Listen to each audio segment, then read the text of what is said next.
10 ವರ್ಷಗಳಿಂದ ರಂಗಭೂಮಿ ಸೇರಿದಂತೆ ತಮ್ಮ ನಿರ್ದೇಶನದಲ್ಲಿ ಸಾಕಷ್ಟು ಕೆಲಸ ಕಾರ್ಯಗಳನ್ನು ಮಾಡಿರುವಂತಹ ಕೃತ್ವಿಕ್ ಅವರು ಮೊಟ್ಟ ಮೊದಲ ಬಾರಿಗೆ ತಮ್ಮ ಪರಿಪೂರ್ಣ ನಿರ್ದೇಶಕರಾಗಿ ಲವ್ ಸೀಸನ್ಸ್ ಅನ್ನುವಂತಹ ಅದ್ಭುತ ಸಿನಿಮಾದ ಮೂಲಕ ಸ್ಯಾಂಡಲ್ವುಡ್ ಸಿನಿಮಾ ರಂಗಕ್ಕೆ ಎಂಟ್ರಿ ಕೊಡ್ತಾ ಇದ್ದಾರೆ. ಇಷ್ಟು ದಿನ ಅಸೋಸಿಯೇಟ್ ಆಗಿರ್ಬೋದು, ಅಸಿಸ್ಟೆಂಟ್ ಆಗಿರ್ಬೋದು, ರಂಗಭೂಮಿಯಲ್ಲಿ ಒಂದಷ್ಟು ಕೆಲಸಗಳನ್ನು ಮಾಡಿದರು. ಆದರೆ ಚೊಚ್ಚಲ ನಿರ್ದೇಶನದ ಜವಾಬ್ದಾರಿ ಎಷ್ಟು ಅವರ ಹೆಗಲ ಮೇಲೆ ಇದೆ, ಹಾಗೆಯೇ ಲವ್ ಸೀಸನ್ಸ್ ಬಗ್ಗೆ ಅವರ ಮಾತು ಏನಾಗಿದೆ, ಒಂದಷ್ಟು ವಿಚಾರಗಳನ್ನು ಕೇಳ್ತಾ ಹೋಗೋಣ. ಸರ್, ಮೊದಲೇದಾಗಿ ನಮಸ್ತೆ and congratulations and welcome to Sandalwood. Thank you so much sir, thank you so much. ನಿಮ್ಮೆಲ್ಲರೂ ಸಪೋರ್ಟು ಅತ್ಯಗತ್ಯ ಹೊಸಬ್ರಿಗೆ. ಹೇಳಿ ಸರ್, ಹೇಗಿದೆ ಲವ್ ಸೀಸನ್ಸು? ಈಗ ಟೀಸರ್ ರಿಲೀಸ್ ಆಗಿದೆ, ಸಾಕಷ್ಟು ಹೈಪನ್ನು ಕ್ರಿಯೇಟ್ ಮಾಡಿರುವಂಥದ್ದು. ಲವ್ ಸೀಸನ್ಸ್ ಇಬ್ಬರು ಹೀರೋಯಿನ್ಸ್ ಇದ್ದಾರೆ, ಒಬ್ಬ ನಟ ಇದ್ದಾರೆ, 3 ಜನ ಹೀರೋಯಿನ್ಸು. ಸೊ ಇನ್ನೊಬ್ಬರು ನೆಲ್ಬಿಟ್ಟು ಬಂದಿದ್ರು ಬರೋದು. ಇವಾಗ 3 ಜನ ಹೀರೋಯಿನ್ಸ್ ಇದ್ದಾರೆ, ಒಬ್ಬರು ಒಂದು ಸ್ವಲ್ಪ ಡಿಲೇ ಆಯಿತು ಬರೋದು. 3 ಜನ ಸರ್. Yes sir. ಅಂದರೆ ನಾನು ಸ್ಟೇಜ್ ಮೇಲೆ ಇಬ್ಬರು ಇದ್ರಲ್ಲ, ಅದಕ್ಕೋಸ್ಕರ ನಾನು ಇಬ್ಬರೇ ಅಂದ್ಕೊಂಡೆ. 3 ಜನ ಸರ್. Yes sir. ಈ ಲವ್ ಸೀಸನ್ಸ್ ಟ್ರಯಾಂಗಲ್ ಲವ್ ಸ್ಟೋರಿನ ಅಥವಾ 3 ಜನ ಹೀರೋಯಿನ್ಸ್ ಇದ್ದಾರೆ ಮತ್ತು ಒಬ್ಬ ನಟ ಇದ್ದಾರೆ ಅಂತಂದರೆ ಏನು ಬರಬಹುದು, ಏನು ಎಕ್ಸ್ಪೆಕ್ಟ್ ಮಾಡ್ಬೋದು ನಮ್ಮ ಕನ್ನಡಿಗರು ಅಂತ? ಸರ್, ಇದು ಕಾಮನ್ ಆಗಿ ಟ್ರಯಾಂಗಲ್ ಲವ್ ಸ್ಟೋರಿ ಅಥವಾ ಇನ್ನೊಂದೇನೋ ಅನ್ನೋದಲ್ಲ.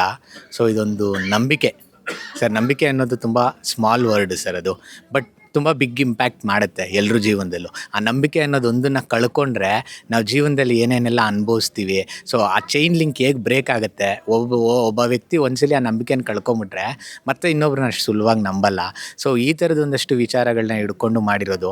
ಸೊ ಈ ಟ್ರಯಾಂಗಲ್ ಅಥವಾ ಅವ್ರನ್ನ ಇವ್ರು ಲವ್ ಮಾಡಿದ್ರು, ಇವ್ರು ಲವ್ ಮಾಡಿದ್ರು, ಆ ಒಂದು ಮೊನಾಟನಸ್ ಒಂದು ಇರೋ ಅಂಥ ಚಿತ್ರ ಅಲ್ವೇ ಅಲ್ಲ ಇದು. ನಿಮಗೆ completely different presentation sir. So Love Seasons ಅಂದಿದ ತಕ್ಷಣ ಏನೋ ಮಳೆಗಾಲ ಚಳಿಗಾಲ ತೋರಿಸಿದ್ದೀವಿ ಅಂತಲ್ಲ.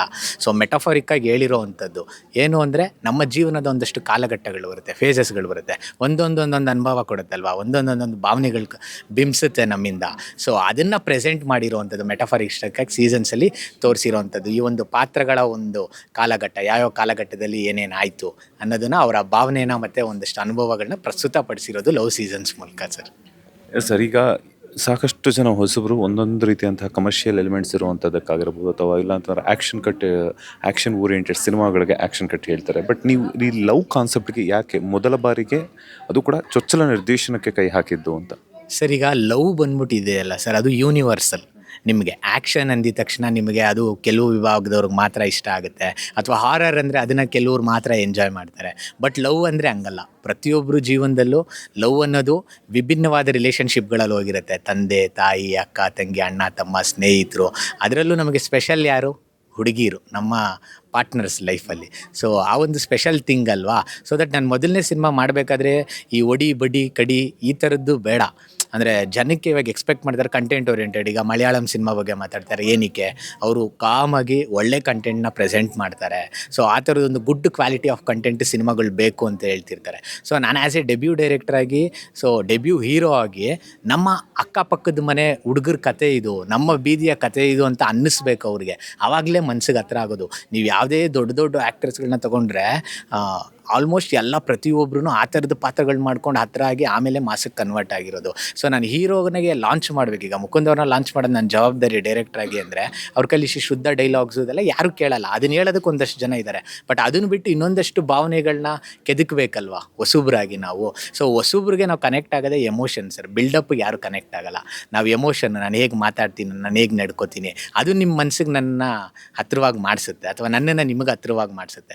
ಸೊ ಅದಕ್ಕೆ ರಾಮ್ ಅನ್ನೋ ಹುಡುಗ, ಈ ಕ್ಯಾರೆಕ್ಟ್ರ್ ಏನು ಅವ್ರು ಪ್ಲೇ ಮಾಡಿದ್ದಾರೆ, ಅದು ನಿಮ್ಮ ಅಕ್ಕಪಕ್ಕ ಇರೋವಂಥ ಹುಡುಗ, ಅಥವಾ ನೀವೇ ಆಗಿರ್ಬೋದು, ಅದು ನಿಮ್ಮ ಜೀವನದಲ್ಲಿ ಅದನ್ನು ನಡೆದಿರ್ಬೋದು.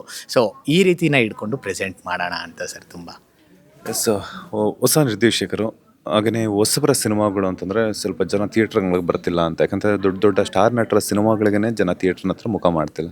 ಸೊ ಬಟ್ ನಿಮ್ಗೆ ಎಷ್ಟು ಚಾಲೆಂಜ್ ಅಂತ ಅನ್ನಿಸ್ತು? ಯಾಕಂತಂದರೆ ಎಲ್ಲ ಮನರಂಜನೆ ಆಗಿರ್ಬೋದು ಅಥವಾ ಸಿನಿಮಾಗಳನ್ನ ಆಡಿಯನ್ಸ್ ಕರ್ಕೊಂಬರ್ಬೇಕು ಅಂತಂದರೆ ಅದು ದೊಡ್ಡ ಚಾಲೆಂಜ್ ಆಗಿ ಮಾರ್ಪಟ್ಟಿದೆ ಈಗ, ಸ್ಪೆಷಲಿ ನಮ್ಮ ಕನ್ನಡ ಇಂಡಸ್ಟ್ರಿಯಲ್ಲಿ. ಎಷ್ಟು ಚಾಲೆಂಜ್ ಹೆಗಲ ಮೇಲಿದೆ ಅಂತ? ಸರ್, ಅದು ಖಂಡಿತ ಚಾಲೆಂಜಿಂಗ್ ಆಗಿದೆ ಸರ್. ಏನಕ್ಕೆ? ಅದಕ್ಕೆ ತಪ್ಪ್ಯಾರು? ಮೂಲ ಹುಡ್ಕೊಂಬನ್ನಿ ನಾವೇನೆ. ಏನಕ್ಕಂದರೆ ನಂಬಿಕೆ ಕಳ್ಕೊಂಬಿಟ್ಟಿದ್ದೀವಿ. ಯಾವಾಗ ಜನ ಒಂದು ಪ್ರಾಡಕ್ಟ್ ಮೇಲೆ ನಂಬಿಕೆ ಕಳ್ಕೊತಾರೆ, ಮತ್ತೆ ಅದ್ರ ಕಡೆ ಮುಖ ಮಾಡಲ್ಲ. ಮತ್ತೆ ಅದ್ರ ಕಡೆ ಮುಖ ಮಾಡಬೇಕು ಅಂದರೆ ನಾವು ಅವರಲ್ಲಿ ನಂಬಿಕೆ ಹುಟ್ಟಿಸ್ಬೇಕು. ಸೊ ದಟ್ ನೋಡಿ ಮತ್ತೆ ಅಲ್ಲೇ ತಿರ್ಕೊಂಡು ಬರ್ತಿದೆ. ನಂಬಿಕೆ ಅನ್ನೋದು ಎಷ್ಟು ತುಂಬ ಮುಖ್ಯ ಆಗುತ್ತೆ ಅನ್ನೋದು. ಈಗ ಜನ ನಂಬಿಕೆ ಕಳ್ಕೊಂಬಿಟ್ಟಿದ್ದಾರೆ. ಸೊ ನಾನು ಹೊಸಬನಾಗಿ ನಾನು ಹೇಳ್ತಾ ಇದ್ದೀನಿ, ನಿಮ್ಮೆಲ್ರಿಗೂ ರಿಕ್ವೆಸ್ಟ್ ಮಾಡ್ತಾ ಇದ್ದೀನಿ, ನಿಮ್ಮ ನಂಬಿಕೆನ ನಾನು ಖಂಡಿತ ಉಳಿಸ್ಕೊತೀನಿ. ನಿಮ್ಮ ನಂಬಿಕೆಗೆ ನಾನು ದ್ರೋಹ ಮಾಡಲ್ಲ. ಲವ್ ಸೀಸನ್ ಸಿನಿಮಾ ಖಂಡಿತ ನಿಮ್ಮೆಲ್ಲರೂ ಮನಸ್ಸಿಗೂ ಹತ್ರ ಆಗುತ್ತೆ. ಹೊಸಬ್ರು ಸಿನಿಮಾ ಅಂತ ನೀವು ಕಡೆಗಣಿಸ್ಬೇಡಿ. ನೀವು ನೋಡಿ, ಇವತ್ತು ಟೀಸರ್ ರಿಲೀಸ್ ಆಗಿದೆ, ಇದೆ. ಇನ್ನು ಮುಂದಕ್ಕೆ ಸಾಂಗ್ಸ್ಗಳು ಬರುತ್ತೆ. NR ಸ್ಟುಡಿಯೋಸ್ ಅನ್ನೋ ಯೂಟ್ಯೂಬ್ ಚಾನಲ್, ಅದು ಹೊಸ ಸಂಸ್ಥೆ. ಸೊ ಅದರಲ್ಲಿ ಬರ್ತಾ ಇದೆ. ನೀವು ನೋಡಾದಮೇಲೆ ನಿಮ್ಗೆ ಇಷ್ಟ ಆಗಲಿಲ್ಲ ಅಂದರೆ ಥಿಯೇಟ್ರಿಗೆ ಬರಬೇಡಿ. ಇನ್ನು ನನ್ನ ಟೀಸರು, ನನ್ನ ಸಾಂಗ್ಸು ನಿಮ್ಮ ಮನ್ಸಿಗೆ ಹತ್ರ ಆಗಲಿಲ್ಲ, ಟ್ರೈಲರು ಅಂದರೆ ಖಂಡಿತ ಥಿಯೇಟ್ರಿಗೆ ಬರಬೇಡಿ. ನಿಮ್ಗೆ ಅದು ಇಷ್ಟ ಆದರೆ ಮಾತ್ರ ಬನ್ನಿ. ಬಂದರೆ ನಿಮಗೆ ಮೋಸ ಆಗೋಲ್ಲ. ನೀವು ಕೊಡೋ ಸಮಯಕ್ಕಾಗಿರ್ಬೋದು, ನೀವು ಕೊಡೋ ಹಣಕ್ಕಾಗಿರ್ಬೋದು, ಅದಕ್ಕೆ ನಾನು ಗ್ಯಾರಂಟಿ. ಅದು ಎಲ್ಲರೂ ಹೇಳ್ಬಿಟ್ಟಿದ್ದಾರೆ, ನಾನು ಗ್ಯಾರಂಟಿ, ಅದು ಇದು ಎಲ್ಲ ಕಾಮನ್ ಪದ. ಸೊ ಬಟ್ ಏನು ಅಂದರೆ ಅದು ಆ ನಂಬಿಕೆನ ಉಳಿಸ್ಕೊತೀನಿ. ಸೊ ಬನ್ನಿ. Anyway sir, thank you so much. ಒಳ್ಳೆಯದಾಗಲಿ. All the very best. Thank you so much sir. ನಿಮ್ಮದು STV. ಸೊ ನಿಮ್ಮ ಒಂದು ಸಪೋರ್ಟು ತುಂಬ ಮುಖ್ಯ ಆಗುತ್ತೆ ನಮ್ಮ ಹೊಸಬ್ರಿಗೆ. ಸೊ ಆದಷ್ಟು ನಮ್ಮ ಕಂಟೆಂಟ್ಸ್ ಏನೇನು ಬಂದರೂ ಮುಂದಕ್ಕೆ ತಲುಪಿಸಿ. ಅದಾದಮೇಲೆ ಅದೇ ಹೇಳಿದೆ, NR ಸ್ಟುಡಿಯೋಸ್ ಯೂಟ್ಯೂಬ್ ಚಾನಲು, ನಾವು ಹೊಸ್ದಾಗಿ ಏನೋ ಒಂದು ಮಾಡಬೇಕು ಅಂತ ಯೂಟ್ಯೂಬ್ ಚಾನಲ್ ಮಾಡಿದ್ದೀವಿ. ನಿಮಗೆ ಗೊತ್ತು, ಹೊಸ್ದಾಗಿ ಮಾಡಿದಾಗ ಕಂಟೆಂಟ್ಸ್ ಪುಷ್ ಮಾಡೋದು ಎಷ್ಟೊಂದು ಕಷ್ಟ ಅಂತ. ಸೊ ಇನ್ನೊಂದು ಸಾರಿ ಫೈನಲಾಗಿ ನಾನು ಬೇಡ್ಕೊತಿರೋದು ಆಡಿಯನ್ಸ್ಗೆ, ದಯವಿಟ್ಟು ಸಬ್ಸ್ಕ್ರೈಬ್ ಮಾಡಿ. ಅದರಲ್ಲಿ ಒಳ್ಳೊಳ್ಳೆ ಕಂಟೆಂಟ್ಸ್ಗಳು ನಿಮಗೆ ಬರುತ್ತೆ. ಅದು ಸೊ ಅಷ್ಟು ಹೇಳ್ತಾ ನಾನು ಮಾತನ್ನು ಮುಗಿಸ್ತೀನಿ. Thank you sir. Thank you sir.